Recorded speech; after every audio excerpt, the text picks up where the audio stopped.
Good morning. As I said, you heard me? Oh, come on, you heard me, right? Did you not hear me?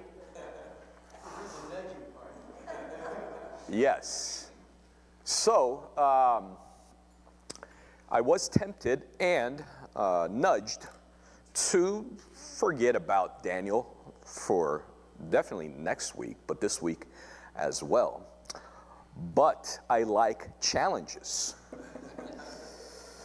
So I figured there must be a way for me to connect half of Daniel chapter 8 into the theme and the topic of Easter, specifically the triumphal entry. So that was the challenge that I proposed to myself this week. And by Saturday, yesterday, I was sweaty. I did study, and I know the text, and I'm prepared to teach the text, but it took a while for me to figure out the connection, again, between Easter and Palm Sunday and Daniel chapter 8. And I'm not saying that I need to make things up, but eventually I did find a connection, and just wait for that. Just wait. It will come in the end, the conclusion, right? That's kind of how sermons should be built. If you get a little tired and antsy and borderline bored, it's because you pick things up, right? If you start too exciting, by the end you just crash. It should be the opposite. So stay with me, stick with me. By the end, there will be a nice little connection here. So Palm Sunday, let's just start with that. I was going to read the text, but Bob went ahead and stole my thunder. No, thank you. So I don't have to read the text, and it's very familiar to all of us. And I want to focus especially upon that portion of said text that a donkey was there prepared for Jesus to ride on, right? A foal, not a fowl, right? Foal. Jesus didn't ride into like a chicken or something, a giant chicken, right? Ostrich. A young donkey was there prepared for Jesus to ride into that particular location, and he was honored, he was praised, he was recognized as king that was ordained by God. It was prepared. History was unfolding, but not in a haphazard way. God had a particular plan for that historical period of time, something that till this day we talk about. Till this day we remember and we know the story. So the donkey was a vehicle of sorts. There was a symbolic meaning. Kings did similar things when after a battle, especially if they were victorious, they would do something as Jesus did in that particular time. But again, focusing on this donkey as this vehicle of Jesus's triumphal entry, now we're going to take a look at Daniel chapter 8, go through, the process that we usually go through, just thinking about specifically what Daniel wrote and some of the meaning. We're not going to get too into the meaning because the second half of chapter 8 is when you get a lot of that. So now we're just going to kind of describe what is happening here. But eventually I will connect the dots once again pertaining to this theme of vehicle and how God utilizes things such as donkeys for his purposes. So let's take a look at Daniel chapter 8. I'll take it one little bit at a time. Let's read the first 3 verses initially. And it says here, "In the 3rd year of the reign of King Belshazzar, a vision appeared to me, Daniel, after the one that appeared to me the first time. I saw in the vision, and it so happened while I was looking that I was in Shushan, the citadel, which is in the province of Elam. And I saw in a vision that I was by the river Ulai. Then I lifted my eyes and saw, and there standing beside the river was a ram, which had 2 horns. And the 2 horns were high, but one was higher than the other, and the higher one came up last. Let's read 4 as well. I saw the ram pushing westward, northward, and southward, so that no animal could withstand him, nor was there any that could deliver from his hand, but he did according to his will and became great. So here we have another vision of Daniel. He explained that this came after the first one. So the first one we have in chapter 7, and now chapter 8. We have this secondary vision. This was after everything that we have already read and gone through in the first few chapters of Daniel, even though it's kind of situated after chapter 4 chronologically and before chapter 5. Here we have a time period where the Babylonians were still a thing, but they were about to be taken over.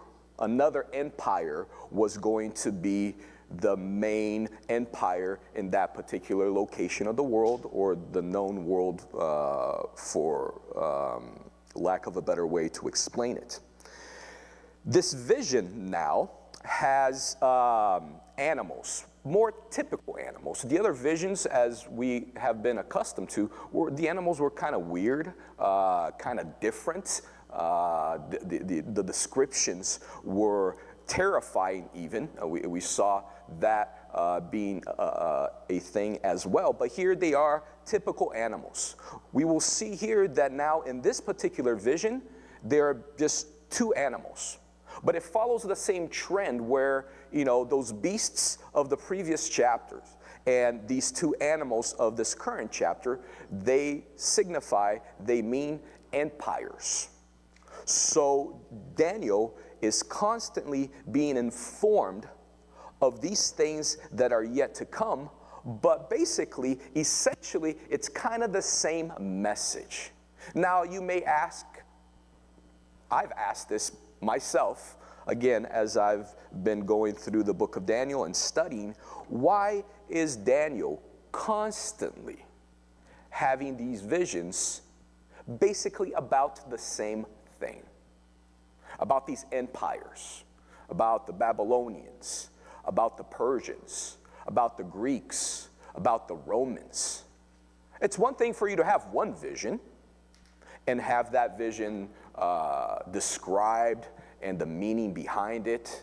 But what's the point of continuing to provide Daniel with these different visions, but basically have the same meaning? The point seems to be God's willingness, his wish, his want to give Daniel different perspectives of essentially the same story. Just looking at it from different angles, different bits of truth that he cannot see from one perspective. So now God is providing through these visions and dreams and all of these symbolic things that Daniel has been exposed to. In different ways, he's seen this truth being unfolded before his eyes, or if he's asleep, under his eye. And God does this. God does this very often. He repeats himself. He goes over the same information again and again and again. Why? Is it because he's forgetful? He is kind of old. But we all know those stories, right, that our elders tell us, and they tell us with such vigor and excitement. To them, it's like the first time we've heard it, but it's actually probably the 10th, 20th time. Great stories nonetheless. So is that why God keeps on telling the same story over and over again? No. He does so. God repeats himself again and again for our benefit. Much like Daniel was being benefited by these visions, essentially the same story but from different perspective, his insight was increasing to the point where after everything was said and done, he had greater knowledge of what was to come. But most importantly, he was able to document this for our benefit as well. So here, once again, another vision. Instead of having 2 animals or beasts, now, or instead of having 4, now we have 2. Based on the title, and you probably have a little heading there, he's going to see the image of a ram, which we just saw, and then a goat. And both of these have meanings, and I've already alluded to the fact they are empires, as we've seen before.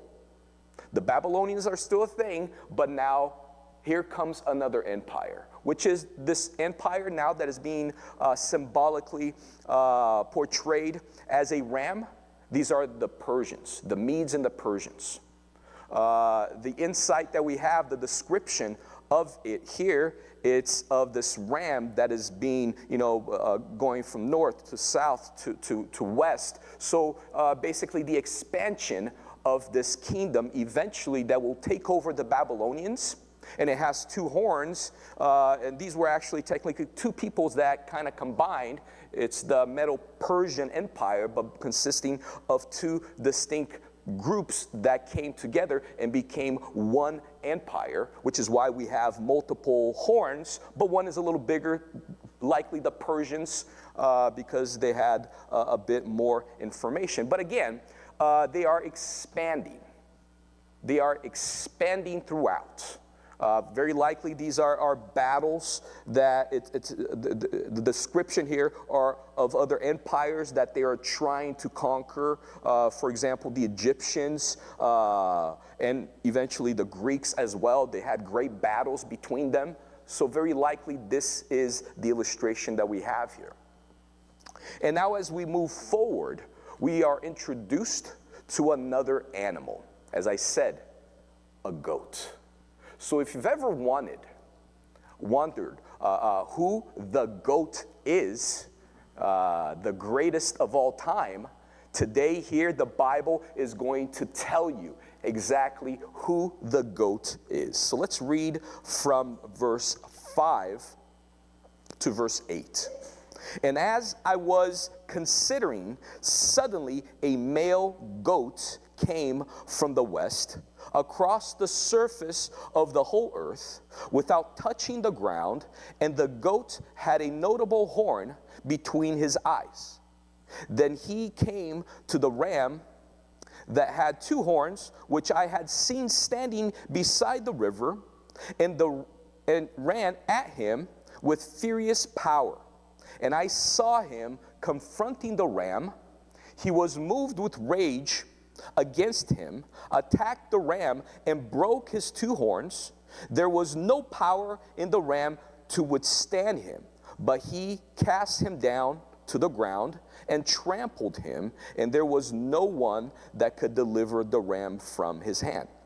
Therefore the male goat grew very great, but when he became strong, the large horn was broken, and in place of it 4 notable ones came up towards the 4 winds of heaven. So a new empire is arising. This empire is the Greek Empire. So the second half of chapter 8, this is going to be explained, but I kind of have to tell you beforehand, or else none of this will really make sense, because we will stop at verse 14. So the Babylonians are still a thing. Soon they will be conquered by the Medes and the Persians, but now we have this additional insight that the Greeks are going to become the greatest power. They will eventually conquer the Medes and the Persians. Great battles we still have documentation of the wars between these 2 forces, these 2 empires, but now we're getting insight, we're getting a clue into history. For Daniel, it was something that had not occurred yet. For us, it's part of history, definitely something that has occurred and now has already ceased to exist. But here, once again, it's something that God was providing Daniel as a peek, as an insight into the future. this goat that was able to totally defeat this ram that before was the main animal in town. There is a description here of this goat, and it said that it has a notable horn. Possibly, likely, probably, this is a description of Alexander the Great. And the reason why the Greek Empire became so notable and so strong, it was because he was probably one of the greatest leaders of any empire. Because of him, Greek culture was spread throughout the Mediterranean or the known world. He was able to capture many other people and really amazing things. Those of you who are, history buffs like TJ know very well, how great Alexander the Great was. Because of him, Greek became a thing. But he literally tired himself out to the point where he died at a pretty early age.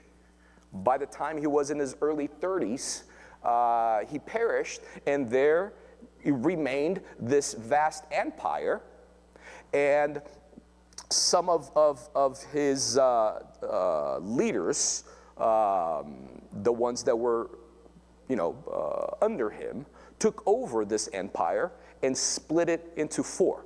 So here it is potentially a reference of this Greek empire that now is very vast and strong, but eventually this main horn was no more, and now the empire is being split into four and being dominated and controlled by these other emperors for a time period. From verse 9 to verse 12, we are reintroduced to something that we've seen before. This little horn that we saw in chapter 7, now it's going to be mentioned again in chapter 8, but in a different way. In chapter 7, if you recall, it was connected to the Roman Empire because it was the last beast. Here, it's connected to this animal that very likely is the Greek Empire, so the little horn is coming out of it. So let's try to make sense of it and read from verse 9 to verse 12. And out of one of them came a little horn, which grew exceedingly great towards the south, towards the east, and towards the glorious land. And it grew to the host of heaven, and it cast down some of the host and some of the stars to the ground and trampled them. He even exalted himself as high as the prince of the host. And by him the daily sacrifices were taken away, and the place of his sanctuary was cast down. Because of transgression, an army was given over to the horn to oppose the daily sacrifices, and he cast truth down to the ground. He did all this and prospered. So, as I mentioned, eventually the Greeks and the empire were split into four. And one of these successors of Alexander the Great, his name was Antiochus. And he basically continued to do emperor things, which essentially consists of trying to conquer and expand your domain and your kingdom. That led him to Jerusalem. Eventually, he tried to take it over. And since he was a Greek, he wanted to impose his religion, he wanted to impose his ways and his philosophies. So he went into the temple courts after, again, dominating that region, and erected an altar to Zeus, the main, one of the main gods in the Greek, belief systems. And he slaughtered a pig, essentially desecrating. Can you imagine? And here we're talking about Jews. He erected an altar to Zeus and offered up a pig as a sacrifice. He wanted to make sure that the Jews understood who was in charge. So likely here it's a description of what is happening or what will occur, but as we look back into history, it sort of fits into this description. However, as we've seen before, not only in Daniel, but also in other portions of the Bible, oftentimes pertaining to prophecy, it points to an actual person, but it also alludes to someone else that is yet to come. And here, likely, we have something similar, because he is being portrayed here as the little horn, and as we've mentioned before, the little horn likely is the Antichrist. So not only do we have this figure in history that did things that fit into the description of this dream that is happening here, but also he is a type that is yet to come in our future that may do something similar, or at the very least symbolic of what this particular Antiochus did in our past. We will see now from verse 13 to verse 14, the last couple of verses that we will have for today's sermon. A time frame that is being given. So in verse 13, it says here, "Then I heard a holy one speaking, and another holy one to that certain one who was speaking, how long will the vision be concerning the daily sacrifices and the transgression of desolation, the giving of both the sanctuary and the host to be trampled underfoot? And he said to me, for 2,300 days, then the sanctuary shall be cleansed." So now we have this interaction. Daniel is perceiving other people talking. Very likely here it's a description of God, and we know God is one, but three persons in one. So two of them are having this conversation potentially. And the conversation, basically, the gist of it is, how long is this going to last? This desecration of the temple, of the altar, of the holy place for the Jews. And a time frame is established. Well,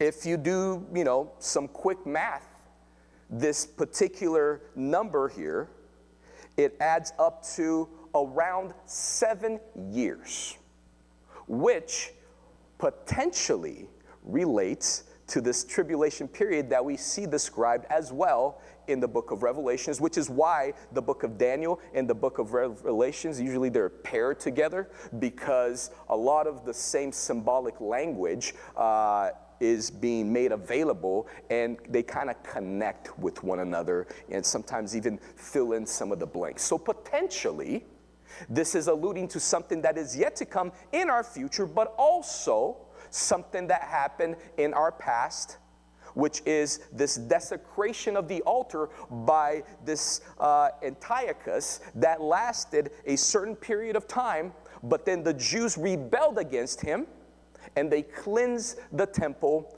after a particular time frame and ran him out of town, basically, just taking over Jerusalem back and reestablishing their norms and their order. So here, once again, what's the point? Some of this stuff is novel, new, more information that we were giving from chapter 7 and now to chapter 8, but the gist of it is the same. Wouldn't you agree? We're not focusing on 4, now we're focusing on 2. But it's still the Persians, and now it's still, the Greeks. Why is this important? And what's the connection with Palm Sunday and Easter? What is the connection? Remember the key idea that I tried to get across from the beginning? The donkey. The donkey that was prepared. That was always part of the plan before donkeys were even a thing. Can you imagine this? God's plan was for his son to enter into the city being praised, being honored as a king while sitting on a donkey before donkeys were even a thing. It was the chosen vehicle, the vessel that carried the King of Kings into the city. What does that tell you about donkeys? Donkeys have different purposes, right? Different reasons why God creates donkeys, or horses, or ostriches. Definitely not platypuses. There's no reason for that. He was just having fun. Spare animal parts. Different reasons why God created donkeys. But I think in the forefront of God's mind, when he was thinking up this animal that kind of looks like a horse, but it's smaller, stockier, was for the purposes that we have described in the description of this Holy Week that we celebrate. We have another vehicle of sorts described here. I know you didn't catch it, probably. There is another vehicle. The donkey is a vehicle that was thought up, planned for, and established for that purpose, holy purposes, and there's another vehicle here that is being described. Do you know what that vehicle is? The Greek language, culture, and philosophy. Let me explain to you why that's a vehicle. What we have here in front of us is a documentation of the story of God and God's people. But basically, it's his plan for his people. And this didn't just happen by chance. Someone needed to write it down. And in our contemporary Bibles, we have the Old Testament and then we have the New Testament. Old Testament originally written in Hebrew. New Testament originally mostly written in Greek. There is a reason why the New Testament was written in Greek, and also the Old Testament during Jesus' time was translated, more or less during his time prior, into Greek. The Septuagint. Scripture, the Bible, God's Word, was transcribed to humanity in Greek. Why? It was the common language. It was the language that, all of academia utilized. The philosophies, the literature. Latin was the official administrative language of the Roman Empire, but not everyone knew Latin. Greek was all over the place. So when the Old Testament was still in Hebrew, many people had no knowledge of the content. But when it was later translated into Greek, And the original letters that we have in the New Testament, when they were written in Greek, this allowed for an environment for the gospel to be spread throughout the known world. One language that everyone understood, everyone could read, everyone could have insight. One of the main primary reasons that the Gentile world was able to be exposed to this Jewish leader that caused such a great difference in that little place in the world and in history was because of the Greek language. Now, was there a reason why Alexander the Great was born? Yeah. He did many things. The primary one was this. Before Alexander the Great was a thing, before Greece was a thing, before the Greek world was a thing, God was planning. He was planning a way for His word to be made accessible to the entire world. So why talk about the rise and the fall of empires over and over again? It's not just about kings and battles and wars and politics and trying to, like Pinky and the Brain, take over the world. All of that may be true, but behind it all, we see God's plan. There are primary and secondary and tertiary reasons why things happen. We're just unaware. But behind it all, as history is unfolding, God has these plans. And if not for the GOAT, greatest of all time, Alexander the Great, we would literally not be able to do what we do today. We would have no knowledge of that Hebrew Jewish rabbi who one day asked his disciples to go and fetch a donkey. We would have no knowledge of that. We would have no knowledge of said donkey being ridden into that city, of the honor that was bestowed upon the King of Kings as he was being prepared to die, to be the sacrificial lamb for us all. The vehicle. The Greek language was the vehicle, and behind that vehicle was God's plan. Amen.